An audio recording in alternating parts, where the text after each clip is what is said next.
Very different messages there. Let's take a closer look at this issue with Jamal Abdi. He's the president of the National Iranian American Council here in Washington. Jamal, welcome to the program. Let me first focus on China-Iran relations.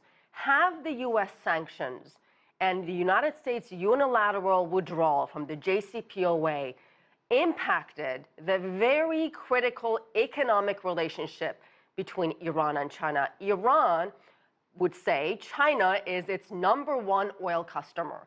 Is that still the same? The renewed push by the United States against Iran has impacted that relationship, and I think has posed some difficult decisions for China because, Iran, like the government or not, Iran is where Iran is situated. It's on the Persian Gulf. It was, central to trade routes that have existed for China for, thousands of years.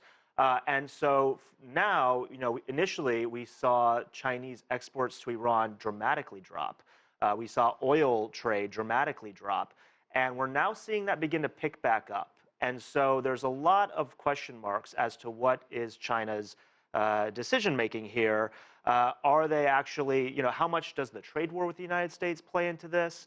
How much can China insulate its, whether it's the oil companies or the exporters, insulate them from U.S. sanctions? And we're going to see all this play out because during the last round of sanctions before the nuclear deal, China was both a major trading partner of Iran, but also a major benefactor of the U.S. pressure campaign. What's going to happen once these U.S. waivers on Iranian oil exports expire in May? A number of countries got these waivers so they can continue to buy oil without facing U.S. punishment.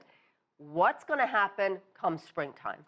So we saw this the last time, and Iran was able to sort of limp through this in part due to China and a couple of other countries who were insulated from the U.S. sanctions. And you see right now the Europeans, they created this special purpose vehicle to enable trade that was insulated from U.S. pressure.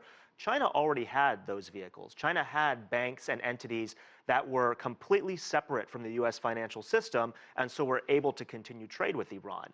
So come May, come the expiration of these waivers, the question is China going to do the same thing again and use these entities and these companies to continue that trade with Iran? Or have things changed, and does China view this as part of a bigger back and forth with the United States, and maybe it doesn't view Iran as important as dealing with other issues in the U.S.-China relationship? What do you make of the fact that Foreign Minister Javad Zarif's visit to Beijing comes just days before Iran's, what would you say, regional foe, Saudi Arabia's Prince, visits Beijing? It's clearly a very delicate balancing act here by China. Wants to maintain a good relationship with both countries. Can it?